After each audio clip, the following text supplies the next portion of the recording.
Justice Shahidullah Munshi একজন হাইকোর্টের প্রাক্তন বিচারপতি, বর্তমান ওয়াকফ বোর্ডের চেয়ারম্যান, তার নাম এই ভোটার লিস্টে নেই। তাহলে একটা সাধারণ মানুষের কী করে থাকবে, মানে সেখান থেকে আন্দাজ করা যায়। প্রায় 90 লক্ষ ভোটার এখন ওই মানে বিচারাধীন বা বাতিল এরকম এই মাঝামাঝি জায়গায় আটকে আছে, সেই জায়গায় বিভিন্ন জায়গায় বিক্ষোভ।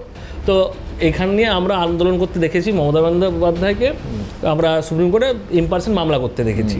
সেখানে বিভিন্ন রাজনৈতিক দল, বিজেপি বিরোধী, কংগ্রেস, সিপিএম সবাই মানে দলমত নির্বিশেষে মানে এই এসআইআরের যে বিরুদ্ধে গর্জে উঠে তারা প্রত্যেকে মানুষের পাশে এই যে এসআইআর নিয়ে বলে আলটিমেটলি কি এই যে ইস্যু ডাইভারশন এটা কি সম্ভব হলো? মানে দেখো, এখন ইস্যু বলতে একটু আগে আমি বলতে দিয়েছিলাম পৃথ্বীরাজকে, তার আগে অমিতাভদাকে। অমিতাভদা এবং পৃথ্বীরাজ দুজনেই বললেন যে অ্যাকচুয়াল যেগুলো ইস্যু সেগুলোকে ডাইভার্ট করবার জন্য, সেগুলোকে সরিয়ে রেখে এসআইআর ইস্যুতে আমি তোমাদের পাশে আছি এটা প্রমাণ করার একটা চেষ্টা, যেটা তৃণমূল কংগ্রেস সর্বতোভাবে করছে। এটা কি ঠিক বলে তুমি মনে করো? না, একদমই ঠিক নয়। যে এখন দেখো এক লোক, তোমার তো আজকে ভোটে নাম বাদ গেলে তুমি বুঝতে, এখন 90 লক্ষ লোকের নাম বাদ গেছে। তো তাদের বিভিন্নভাবে তৃণমূল কংগ্রেসের পক্ষ থেকে, তৃণমূল কংগ্রেসের মমতা বন্দ্যোপাধ্যায়ের নির্দেশে, তৃণমূল কংগ্রেস লিগাল সেলের চন্দ্রিমা ভট্টাচার্যের নির্দেশে মানে বুথে বুথে ক্যাম্প করে দেওয়া হচ্ছে। তাদের যাতে নামটা আসে, সেই ট্রাইব্যুনালে অ্যাপ্লাই করতে গ্রামের লোকে জানে না, সেই অ্যাপ্লাইগুলো যাতে হয় সেগুলো এই লিগাল সেলের আন্ডারে, তৃণমূল লিগাল সেলের আন্ডারে বিভিন্ন জায়গায় করা হচ্ছে। এই জন্যই এই যে জোর দিয়ে বলা হচ্ছে না বারবার যে না মানার জন্য, আমরা না মানার জন্য সর্বতভাবে এটা চেষ্টা হচ্ছে। তুমি দেখো বিগত দিনে যতগুলো ক্যাম্প হয়েছে গোটা কলকাতা থেকে পশ্চিমবঙ্গের বিভিন্ন জায়গায়, তৃণমূলের বিভিন্ন নেতা কর্মী, এখানে শুধু তৃণমূল বলে কংগ্রেস আছে আমার পাশে বসে, ওনারাও এখানে সর্বত্রভাবে চেষ্টা করছে মানুষের পাশে থাকার জন্য। এই একটা মানে এই বিড়ম্বনার সময়। এবার সেটাকে তো ভুলে গেলে এখানে বিজেপি যে বিভিন্ন জায়গায় সিএ ক্যাম্প করেছিল সেটা তো তুমি বললে না, সেখানেও তো তারা চেষ্টা করেছিল যাদের বৈধভাবে নাম বাদ যাবে। পশ্চিমবাংলায় বিজেপিকে মাঠে ঘাটে খুব একটা দেখা যায় না, টিভি চ্যানেলেই দেখা যায়। এর বাইরে বিজেপিকে খুব একটা, বিজেপিকে শুধু দেখবে মানুষকে বিপদে ফেলতে, এর বেশি তুমি বিজেপিকে পাবে না। ঠিক আছে, তো সেটা নিয়ে যত কম কথা বলে বিজেপিটা ততই ভালো। আর এই যে মানে কথায় কথায় বলছে যে কি নাকি নির্বাচন কমিশনকে চ্যালেঞ্জ করা যায় না, নির্বাচন কমিশনকেও চ্যালেঞ্জ করা যায়, যতই ইয়ে হোক। সেটা এতে মানে সংবিধানে তার প্রভিশন রয়েছে।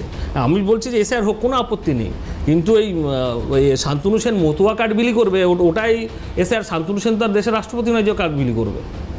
তো যদি ওর কার্ড বিলি হবে সেটাই শান্তনু ঠাকুর, আচ্ছা, আমাদের বনগার যিনি মন্ত্রী, তো তিনি যে কার্ড বিলি করবেন, এবং বিজেপির যদি কার্ড থাকে তাহলে তুমি ভারতীয়, বিজেপির কার্ড না থাকলে তুমি ভারতীয় না, এটা হতে পারে না। তবে এই এতে মানে এই এসআইআর করতে গিয়ে বিপদে আমি বিভিন্ন জায়গায় খোঁজ পেয়ে দেখছি, মানে এটা ভোটে বোঝা যাবে যে বিজেপিও বিপদে পড়েছে। কিছু কিছু জায়গায় দেখা যাচ্ছে ওদের নামগুলো বাদ গেছে। তাহলে তুমি 63 লোক, তাহলে তো একটা জায়গায় শাইন তুমি নিজের কথাতেই নিজেই ফাঁসলে।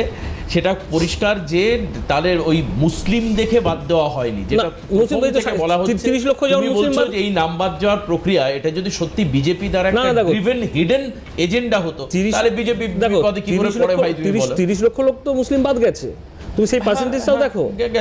গেছে যেমন 90 লক্ষ বাদ, তার মধ্যে 30 লক্ষ যদি মুসলিম বাদ। দেখো মুসলিম পার্সেন্টেজ কত পশ্চিমবাংলা, আর তুমি হিন্দু পার্সেন্টেজ কত, সেই নিরিখেই বলে আমি আসবো আশফাক কি বলছেন এই বিষয়ে। কারণ সব থেকে আমার দেখা যে আমার গেস্টের মধ্যে কারোর পরিবারের নাম বাদ গেছে, সেটা হচ্ছে আশফাকের নিজের মায়ের নামটাই তালিকায় নেই। কিন্তু আশফাক দাবি করেছেন আমাদের এখানে স্টুডিওতে বসেই যে তারা দীর্ঘদিন ধরে ভারতীয়। আমার কথা এই যে বিশেষ প্রবিধান করা বা যেটা অমিতাভ প্রকৃত ভোট সামনে পাওয়া যাবে, এটা হচ্ছে আরেকটা জায়গা। তৃতীয় নম্বর যেটা খুব গুরুত্বপূর্ণ, সেটা হচ্ছে এসআইআর এর ফলে বারবার করে তোমরা সবাই যে বিড়ম্বনার কথা বলছো, এই বিড়ম্বনা ফেস করতে গিয়ে এবং কিছু একেবারে বৈধ ভোটার, তাদের নাম হয়তো টেকনিক্যাল কোনো কারণে বাদ চলে যাওয়ার জন্য সেই পরিবার বা এলাকায় একটা নেগেটিভ ইম্প্যাক্ট হতে পারে। সেই ভোটটাও কোনো রাজনৈতিক দলের দিকে একটা প্রিভিলেজ ফর্মে চলে যেতে পারে। কি মনে হচ্ছে তোমার আশফাক এই পুরো ঘটনার পর? এই এসআই, আমি সুপ্রিম কোর্ট একটা নির্দেশ দিয়েছেন, একেবারে সঠিক নির্দেশ, এবং সবাই তাকে গ্রহণ করছে, ওপেন হার্টেডলি তারা গ্রহণ করছে, কিন্তু এসআইআর এর ফলে কি হতে পারে? না, আমার এখানে প্রশ্ন রয়েছে, মাথায় ঘুরপাক খাচ্ছে যে মমতা ব্যানার্জি বললেন আমি বেজায় খুশি, সেটা স্বাভাবিক, সুপ্রিম কোর্ট ভালো নির্দেশ দিয়েছে, কিন্তু প্রশ্ন হচ্ছে এই ঝামেলা, এই পরিস্থিতি কিভাবে তৈরি হলো? পরিস্থিতিটা মানুষ এইভাবে হ্যারাস কিভাবে হলো, কি কারণে? এর কারণ হচ্ছে তৃণমূল এবং ভারতীয় জনতা পার্টির বাইপোলার পলিটিক্স, বাইনারি রাজনীতি। তাদের যে একটা দেখুন, আপনাকে আমি একটা তথ্য দিচ্ছি যে তথ্যটা হচ্ছে ছেপেছে একটা বড় পত্রিকায় যে 27 লক্ষ 27 টোটাল তো 91 লাখ, কিন্তু আমি 91 লাখের মধ্যে ওই 27 লক্ষ যাদের আন্ডার অ্যাডজুডিকেশন ছিল এবং on the basis of logical discrepancy তাদের নাম বাদ দেওয়া হলো। এটা ফেলিয়ারকে ইলেকশন কমিশন অফ ইন্ডিয়া এবং এর ষড়যন্ত্রের পেছনে কে রয়েছে? তৃণমূল ও ভারতীয় জনতা পার্টি। বেছে বেছে জাতীয় কংগ্রেসের যেখানে ভোট ব্যাংক বলবো না, যেখানে ভোটার বেশি, সমর্থক বেশি, উত্তরবঙ্গে মালদার মুর্শিদাবাদ এবং বেছে বেছে সংখ্যালঘুদের নামে বাদ দিয়েছে। আপনি দেখুন না, রেশিওটা যদি দেখাতে পারি যে 30.8% হচ্ছে নন মুসলিম এবং 65% মুসলিম এবং 4.2% আদার্স। তাহলে এটা কি তৃণমূল কংগ্রেস এবং বিজেপির মিলিত রাজনৈতিক ষড়যন্ত্র নয়? নিশ্চয়ই এটা একদম ষড়যন্ত্র। কারণটা হচ্ছে যে তারা চায় না, বিজেপি এবং তৃণমূল চায় না যে বিকল্প শক্তি এই বাংলায় তৈরি হোক বা ভারত। না, আশফাক, এখানে আমার একটা খুব জটিল প্রশ্ন আছে। তুমি তো বলছো 90 লক্ষ, 90-এর মধ্যে যদি তুমি আমি আন্ডার না, আমি বুঝতে পেরেছি, এই 60% যদি মুসলিমের নাম বাদ যায় তাহলে 65% যদি বাদ যায়, মানে টোটাল, এটা বলছো টোটাল বাদের 65% হচ্ছে মুসলিম। 27 লক্ষের মধ্যে বলছি। ও 27 লক্ষের মধ্যে 27 লাখের মধ্যে বলছি। তাহলে টোটালে তো নন মুসলিমদের অর্থাৎ হিন্দু ভাইদের নাম বেশি বাদ গেছে, কিন্তু বেছে বেছে মালদা, মুর্শিদাবাদ, এই সব জায়গা, উত্তর দিনাজপুর, মানে এইগুলো জায়গায়, পকেট জায়গায়, ইভেন আমার মানে এর ফলে বলছো কংগ্রেস সবচেয়ে বেশি ক্ষতিগ্রস্ত হয়েছে। কংগ্রেসকে ক্ষতিগ্রস্ত করার চেষ্টা করছে, কিন্তু মানুষ রাহুল গান্ধী যেভাবে হাওয়া তুলে দিয়েছেন, আমি বলছি আমি ছোট্ট এক রাউন্ডে নেব, তারপরে ডিলিমিটেশন ইস্যু। রাহুল গান্ধী যেভাবে এই প্রসঙ্গ বুঝিয়ে দিয়েছেন, ওই প্রসঙ্গে বলবে, ও তো ফার্স্ট রাউন্ডে বলছে, আমি তোমায় দেব বিজেপি রাহুল গান্ধী যেভাবে বলে গিয়েছেন যে না বিজেপি না তৃণমূল ভারতবর্ষে এবং বাংলায় শান্তি নিয়ে আনতে পারবে একমাত্র জাতীয় কংগ্রেস বিকল্প, এছাড়া আর কোনো উপায় নেই। দেশের মানুষকে আজকে সর্বদিক দিয়ে সম্পূর্ণভাবে তাদেরকে মানে হ্যারাস করে শেষ করে দেওয়া হয়েছে। এটা কে করেছে? এটা বিজেপি এবং তৃণমূলের। এটা বলছো বাইনারি পলিটিক্স, একই মুদ্রার দুই পিঠ, আর কিছু না। হয়ে গেল। আচ্ছা, বিহারে যখন এসআইআর হয়েছিল, এই আশফাক দাদের নেতা রাহুল গান্ধী প্রশ্ন তুলেছিল যেই সমস্ত ভোটারদের নিয়ে এবং ওখানে ইলেকশন কমিশনে গেছিল, একটা ভোটারকে ওরা চিহ্নিতকরণ হিসেবে বৈধ গ্রহণ করাতে পারেনি।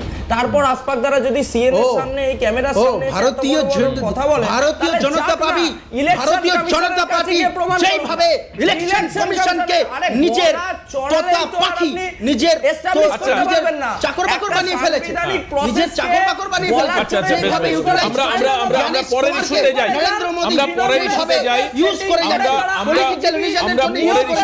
সেটা তুমি বলবে না, সেটা তুমি বলবে না, পরের ইস্যুতে যাই। তোমরা দাওনি বিহারকে, আজকে বিহারের মুখ্যমন্ত্রী কাকে করলে? 7वीं ফেল, 10वीं ফেল, 10वीं পাস করে নি, ভুল এফিডেভিট দিয়েছে, কোথাও লিখেছে 7 পাস, এখনো আচ্ছা, হয়ে গেছে, একটু শান্ত হও দুজন। আচ্ছা, দুজনে একটু শান্ত হতে হবে। একটা মিনিট 91 লাখ তো বাদ গেছে, তার মধ্যে এখন গন্ডগোলটা এসে দাঁড়িয়েছে 27 লক্ষের মধ্যে। এই 27 লক্ষ নিয়ে তাহলে এখন প্রশ্ন উঠতে পারে, কিন্তু এটা তো একই সঙ্গে রাজনৈতিক দলগুলোকে মেনে নিতে হবে, সবাইকে। অমিতাভ দাকে আমি সাক্ষী রেখে বলছি যে 64 লক্ষ বাদ যাওয়ার দরকার ছিল, যারা 24-এর ভোটার তালিকা এক্সিস্ট করছিল। তুমি 27 লক্ষ নিয়ে আজকে প্রশ্ন তুলছো, 64 লক্ষ নিয়ে তো তুমি প্রশ্ন তুলছো না। তাহলে তুমি ট্রাইব্যুনালে যাচ্ছে কত নাম? হ্যাঁ, ট্রাইব্যুনালে যাচ্ছে কারা গিয়ে দাঁড়াচ্ছেন? যারা ট্রাইব্যুনালে দাঁড়াচ্ছেন তার মানে তারা কিন্তু সত্যি সত্যি ভোট দিতে এবং নাগরিক অধিকার ফিরে পেতে উদ্গ্রীব। একদম। যারা যাচ্ছেন না, পৌঁছাচ্ছেন না, ধরে নিতে হবে এই নামগুলো আদতেই ছিল। মানে এটা একদম ওই শুনানিতে যেরকম 5 লক্ষ যাননি, সেরকম ভাবে 27,000-এর মধ্যে কতজন আবেদন করছেন সেটা, সরি মার্জনা করবেন, 27 লক্ষের মধ্যে কত লক্ষ আবেদন করছেন, এটা কিন্তু একটা দেখার বিষয়, এটা দেখার বিষয়।